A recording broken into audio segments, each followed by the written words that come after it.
नमस्कार। मैं डॉक्टर श्रुति टंडन, सहायक आचार्य, समाजशास्त्र विभाग, राजकीय मीरा कन्या महाविद्यालय उदयपुर से आज इस वीडियो में आपसे मोहनलाल सुखाड़िया विश्वविद्यालय के बीए थर्ड ईयर के सेकंड पेपर से संबंधित टॉपिक ग्रामीण परिवार के विषय में कहते हैं। हालांकि परिवार अपने आप में एक संपूर्ण संबोध है, चाहे वह ग्रामीण परिवेश में हो या फिर नगरीय परिवेश में, लेकिन इसके अस्तित्व को सर्वत्र महत्ता दी जाती है और जन्म से मरण तक का व्यक्ति का सफ़र परिवार से जुड़ा हुआ होता है। ये कहना गलत नहीं होगा कि प्रारंभ में परिवार का निर्माण प्राणी शास्त्रीय आवश्यकताओं के कारण हुआ, जो आगे चलकर मानव की अनेक सामाजिक सांस्कृतिक आवश्यकताओं की पूर्ति का साधन बन गया। परिवार के कारण ही आज मानव जाति अमर बनी हुई है। मानव के उद्विकास के साथ साथ परिवार के अनेक रूप प्रकट हुए हैं। विभिन्न संस्कृतियों में हमें परिवार के अनेक रूप देखने को मिलेंगे। परिवार की विभिन्न परिभाषाओं से ये स्पष्ट होता है कि परिवार ही वो समूह है जहाँ स्त्री पुरुष के यौन संबंधों को सामाजिक स्वीकृति प्राप्त होती है और परिवार में ही संतानें जन्म लेती हैं और उनका भरण पोषण किया जाता है। लेकिन फिर भी इसकी सर्वमान्य परिभाषा देना एक कठिन कार्य है। इस वीडियो में हम ये जानने का प्रयास करेंगे कि ग्रामीण परिवेश में जो परिवार पाए जाते हैं उनकी क्या विशेषताएं हैं, उनकी क्या ऐसी खासियत है जो कि इनके अस्तित्व को विशेषता प्रदान करती है। इस श्रृंखला की शुरुआत करते हैं इस वीडियो के द्वारा और हम बात करते हैं कि आखिर परिवार क्या है।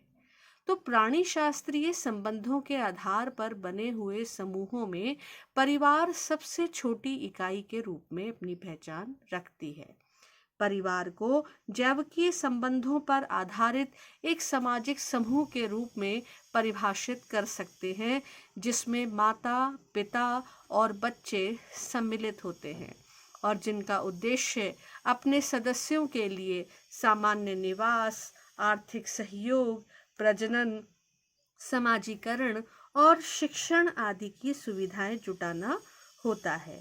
इसी कारण से परिवार को एक समूह, समिति, संस्था और एक सामाजिक इकाई के रूप में परिभाषित विभिन्न विद्वानों द्वारा किया गया है।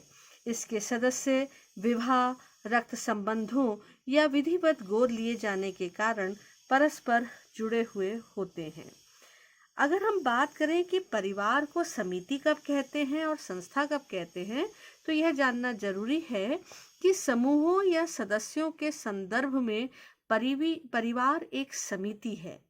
ध्यान दीजिए, समूहों या सदस्यों के संदर्भ में परिवार एक समिति है और परिवार को जब नियमों या कार्य पद्धतियों के संदर्भ में देखा जाता है तो यह एक संस्था है। यानी परिवार को चाहे समिति के दृष्टिकोण से देखें या संस्था के दृष्टिकोण से देखें, इस पर कोई दो मत नहीं है कि परिवार समाज की महत्वपूर्ण मौलिक इकाई है और इसी कारण चार्ल्स कूले ने परिवार को एक महत्वपूर्ण प्राथमिक समूह के रूप में परिभाषित करने का प्रयास किया। विशेषताओं में इसकी सार्वभौमिकता संबंधित है, भावात्मक आधार संबंधित है, रचनात्मक प्रभाव संबंधित है, तो वहीं उसकी सामान्य विशेषताओं में विवाह संबंध, वंश नाम और सामान्य निवास सम्मिलित है। इस प्रकार से परिवार समाज में महत्वपूर्ण स्थान रखता है। अब चाहे बात हो ग्रामीण परिवार की या नगरीय परिवार की, हम परिवार के मौलिक और सार्वभौमिक कार्य, परंपरागत कार्य सभी तरफ देखते हैं जहाँ पर परिवार द्वारा व्यक्ति की आवश्यकता की पूर्ति होती है। पर जब हम ग्रामीण परिवार की बात करना चाहते हैं तो पहले हमें यह जानना जरूरी है कि गांव भारतीय सामाजिक संरचना के 3 स्तंभों में से एक प्रमुख स्तंभ है और अन्य 2 स्तंभ हैं संयुक्त परिवार और जाति प्रथा, जहाँ पर इनकी पहचान विशिष्ट रूप से जानी जाती है। ग्रामीण परिवार ग्रामीण पर्यावरण और कारकों से प्रभावित होते हैं। प्रारंभ से ही भारतीय गांवों में संयुक्त परिवार प्रणाली का प्रचलन रहा है। इसीलिए ग्रामीण परिवार की कुछ प्रमुख विशेषताएं उसे प्रमुख बनाती हैं। तो पहले बात करते हैं ग्रामीण परिवार की विशेषताओं की। तो ग्रामीण परिवार कृषक गृहस्थी पर आधारित होता है, क्योंकि गांवों में प्रमुख व्यवसाय जब कृषि माना जाता है तो परिवार के सदस्य मिल करके इस व्यवसाय से जुड़े होते हैं और वहाँ की गृहस्थी कृषि आधारित होती है। कृषक परिवार पाए जाते हैं जो कि ग्रामीण परिवार की एक महत्वपूर्ण विशेषता के रूप में अपनी पहचान रखते हैं। ग्रामीण परिवार मुख्य रूप से संयुक्त परिवार ही होते हैं। ग्रामवासियों का प्रमुख व्यवसाय कृषि होने के कारण ये एक ऐसा व्यवसाय है जिसमें अधिक से अधिक व्यक्तियों की आवश्यकता होती है। साथ ही ग्रामीण लोग इसलिए भी संयुक्त परिवारों में रहते हैं क्योंकि संयुक्त परिवार ही उनके लिए आदर्श परिवार के रूप में अपनी पहचान रखते हैं। यहाँ पर धार्मिक विचारों की प्रधानता देखने को मिलती है। भारतीय ग्रामीण समाज में कृषि व्यवस्था आज भी अधिकतर प्राकृतिक स्रोतों पर ही आश्रित है, इसीलिए प्राकृतिक और अलौकिक शक्तियों में अधिक विश्वास पाया जाता है। साथ ही अनेक पीढ़ियों के लोगों के एक साथ निवास करने के कारण बड़े बूढ़ों के धार्मिक विचार प्रत्येक पीढ़ी को निरंतर प्रभावित करते रहते हैं। यहाँ पर अधिकाधिक एक रूपता देखने को मिलती है, सजातीयता देखने को मिलती है। यानी सदस्यों का जीवन स्तर ही लगभग एक जैसा नहीं होता, बल्कि उनके विचार, मूल्य और संसार के दृष्टिकोण में भी समानता एक जैसी देखने को मिलती है। सामान्य व्यवसाय और सामान्य निवास स्थान होने के कारण सभी व्यक्ति निरंतर एक दूसरे को प्रभावित करते हैं, जिससे सजातीयता को या एक रूपता को बढ़ावा मिलता है। यहाँ पर अगर हम बात करें स्त्रियों की स्थिति की, तो उनकी परिस्थिति निम्न दिखाई देती है। कारण है शिक्षा की कमी और बहुत ज़्यादा उनका बाहर सक्रिय कार्य नहीं कर पाना। साथ ही रसोई या अन्य घर के काम इतने अधिक होते हैं कि उन्हें इनसे ही समय नहीं मिलता। कार्य क्षेत्र पारिवारिक सीमाएं होने के कारण और पुरुषों में विशेष रूप से कर्ता की प्रमुखता होने के कारण ग्रामीण परिवारों में स्त्रियों की परिस्थिति निम्न देखने को मिलती है। यहाँ पर फिर भी परस्पर सहयोग देखने को मिलता है। परिवार के लोग एक दूसरे की मदद के लिए सदैव तैयार रहते हैं और जिसमें कर्ता की एक विशेष स्थिति देखने को मिलती है। ग्रामीण परिवारों में मुखिया या कर्ता अपनी विशेष पहचान रखता है। कर्ता सामान्य परिवार का वयोवृद्ध व्यक्ति होता है तथा परिवार के सभी कार्यों के संचालन के लिए वही उत्तरदायी भी होता है।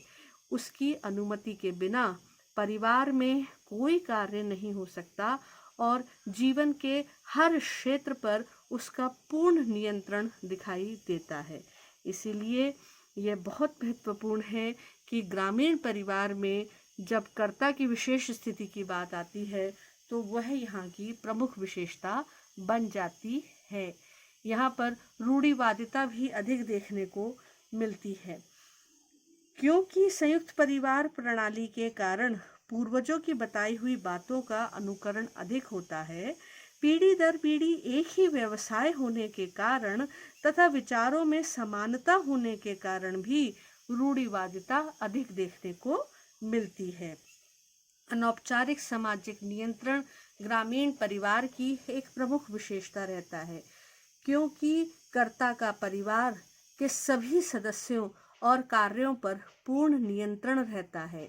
यहाँ तक धार्मिक एवं राजनीतिक क्षेत्र में भी परिवार का सदस्यों पर पूर्ण नियंत्रण रहता है और प्रत्येक सदस्य वही कार्य करता है जो परिवार उससे चाहता है। इन कुछ विशेषताओं के कारण ही ग्रामीण परिवार की अपनी विशेषताएं हैं, अपनी पहचान है, जिसे आज भी आसानी से भारतीय समाज में व्यक्ति देख सकता है। यहाँ पर पारिवारिक अहम्यता की प्रबलता है, यानी परिवार ही ग्रामीण सामाजिक संगठन की आधारशिला है। परिवार का प्रभाव सभी सामाजिक, आर्थिक, राजनीतिक, धार्मिक क्षेत्रों में देखा जा सकता है। ग्रामीण परिवार के सदस्यों में पारस्परिक आश्रितता एवं व्यक्तिगत रूप से परिवार पर निर्भरता नगरीय परिवारों की तुलना में अधिक पाई जाती है। इसी के परिणाम स्वरूप यहाँ पर एकता अधिक देखने को मिलती है। परिवार में व्यक्तिगत भावना के स्थान पर सामूहिक चेतना पाई जाती है। परिवार के किसी सदस्य द्वारा निंदनीय कार्य करने पर सारे परिवार की प्रतिष्ठा को आंच आती है। इसीलिए सभी इस बात के लिए सचेत और सावधान रहते हैं। यानी कि विभिन्न कार्यों में घनिष्ठ सहभागिता ग्रामीण परिवार में इसी एकता के कारण देखने को मिलती है। इन्हीं विशेषताओं के कारण ही ग्रामीण परिवार की जो पहचान है वो विश्व पटल पर भारतीय समाज की एक विशिष्ट पहचान के रूप में जानी और पहचानी जाती